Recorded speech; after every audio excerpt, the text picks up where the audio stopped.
Minkä takia Meksikossa on vesikriisi, mutta Suomessa ei?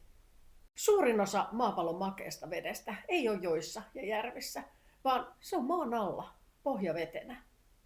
Ja kun sitä pumpataan liikaa, niin kokonaiset kaupungit voi vajota. Nyt mä kerron 3 erilaista tarinaa pohjavedestä. Yucatanin niemimaalta, Mexico Citystä ja Suomesta. Yucatanilla ei ole ollenkaan jokia. Se on huokosta kalkkikiveä ja vesi imeytyy nopeasti sen läpi.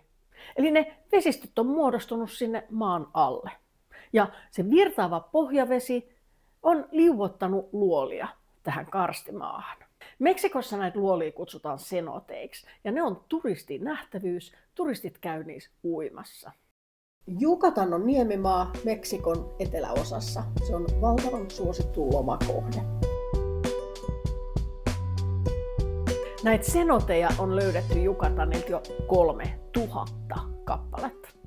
Ne muodostaa maanalaisen verkoston ja vesi virtaa niiden välillä. Cenoteissa uiminen on tarkkaan valvottua, koska sinne tunneliverkostoon voi eksyä ja sinne ei turisteja päästetä. Tässä kohteessa oli tilava tunneli viereiseen cenoteen. Sinne pääsi oppaan kanssa.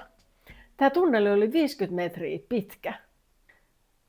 Vesi cenoteissa on niin kirkasta, että pohja näkyy, vaikka syvyyttä on yli 5 metriä.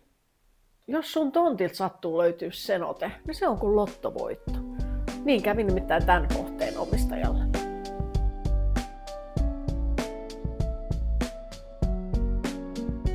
Cenotejen puhtautta varjellaan parhaan mukaan. Uimaan mennään aina suihkun kautta, aurinkorasvat pitää pestä pois. Koska ne cenotet on yhteydessä toisiinsa, jos siellä yksi cenote saastuu, niin se saastuminen voi äkkiä levitä pitkällekin. Yucatanin niemimaalla vesikriisi ei liity veden määrään, vaan sen puhtauteen. Ton kalkkikivi maaperän läpi imeytyvä vesi ei ehdi puhdistua matkalla. Suomessa hiekka ja sora puhdistaa veden matkalla, mutta Yucatanin niemimaalla ei ole tällaista kerrosta maaperässä. Pohjavesi on täällä tosi altis saastumiselle. Turismi kuormittaa sitä ja valtavat turistikeskittymät tuottaa hirveän määrän jätevettä. Ja sen käsittely ei pysy kasvun perässä. Kun maaperä on täynnä halkeamia, niin likavesi voi imeytyä nopeasti maan alle ilman kunnollista suodatusta.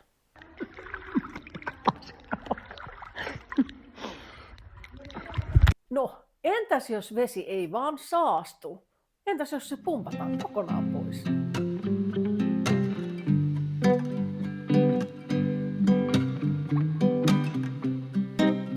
Mexico City on vuoristossa yli 2 kilometrin korkeudessa. Se on aikoinaan perustettu pienelle saarelle, Vuoristojärvelle. Sitten kun se kaupunki alkoi kasvaa, tarvittiin lisää tilaa, niin järvestä ruvettiin pumppaamaan vettä pois. Ja nykyään järvestähän ei ole enää tietoakaan ja kaupunki on kasvanut siihen järven pohjalle. Vanha järven pohja on savista maaperää. Ja kun savesta otetaan sen vesi pois, niin se savi rutistuu, kutistuu, menee kasaan ja kaupunki alkaa vajota. Mexico City on vajonnut jopa 8 metriä vuodesta 1940. Se vajoaminen ei ole tasasta, eli kaupunki repeilee. Ja kun se repeilee, se rikkoo teitä, se rikkoo infra ja se rikkoo vesiputket. Rikkinäisistä vesiputkista vesi pakenee matkalla. Ja tästä tulee valtavia kustannuksia kaupungille. Mexico City kärsii vesipulasta. Vesi tuodaan kauempaa laakson ulkopuolisista järvistä, mikä on tietysti kallista. Sitä vettä täytyy säännöstellä ja se voi olla katki monta päivää viikossa. Ja vettä ei jaeta tasaisesti kaikille kaupunkilaisille, vaan köyhemmät alueet voi joutua olemaan ilman vettä useita päiviä viikossa. Melkein 1/3 maailman makeasta vedestä on maan alla pohjavesissä. Kun sitä käytetään nopeammin kuin mitä se ehtii uudistua, niin kaupungit alkaa vajota. Mexico City ei ole poikkeus. Tätä tapahtuu muuallakin.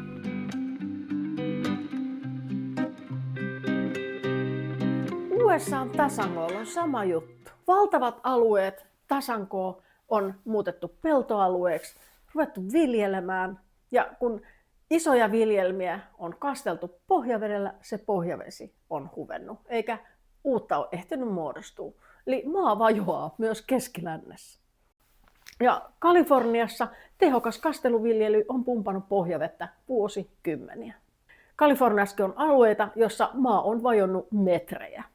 Ja kaikkihan me tiedetään, että Venetsia vajoo. Mutta tiedätkö paikan, missä tämä homma toimii aivan päinvastoin? No, tietenkin meillä täällä Suomessa. Vettä riittää. Se ei ihan heti lopu. Miksi meillä on niin hirveästi vettä? Ootko koskaan miettinyt? Tää on kiskialaja. Entäs sitten pikkuruinen Suomi? Meillä on vettä enemmän kuin tarpeeksi. Sitten se ei lopu kesken. Se johtuu tästä meidän viileistä ilmastosta. Meillä haihtuu vettä vähemmän kuin mitä sitä sataa, eli sadanta on suurempi kuin haihdunta. Meillä kertyy vettä. Ja se vesi, joka ei haihdu, se imeytyy maaperään ja siitä tulee pohjavettä. Joskus tääkin lumi tästä sulaa ja muuttuu vedeksi. Tosin mä asun kaupunkialueella, niin se johdetaan viemäriin. Mutta mä asun myös pohjavesialueella. Et sen takia meidän taloyhtiön ei voi asentaa maalämpöä, koska se voi olla pohjavedelle riski. Ja sitten me voidaan kyllä kiittää jääkautta. Se kasas meille harjuja ja sellaisen maaperän, että kun vesi sen läpi imeytyy, niin se suodattuu ja puhdistuu. Meillä on Suomessa löydetty noin 5000 pohjavesiesiintymää. Ne on epätasaisesti ympäri Suomen maata ja melkein kaikki on puhtaita. Toisin kuin Jukatanilla, kun cenotet muodostaa verkoston, niin meidän pohjavesiesiintymät, ne on pieniä ja ne on erillisiä. Ja se on tietysti hyvä, koska sitten jos yksi saastuu, niin se ei saastuta kaikkia muita. Mutta meidän esiintymät on lähellä pintaa ja se on se riski. Ja sen takia ne on alttiita saastumiselle. Ja riskejä on tietysti teollisuusalueet, maatalous, teiden kunnossapito, jätteet, rakentaminen. Jopa maahan kaatunut maitokuorma voi saastuttaa pohjaveden. Kaupungeissa meilläkin käytetään pintavesiä, eli pääkaupunkiseudulle vesi tulee Päijänteestä. Tampereella juodaan Roineen vettä ja Turussa juodaan Kokemäenjoen vettä. Mut mieti, meitä on 5 miljoonaa ja meillä on vettä niin paljon, että se riittäisi 50 miljoonalle.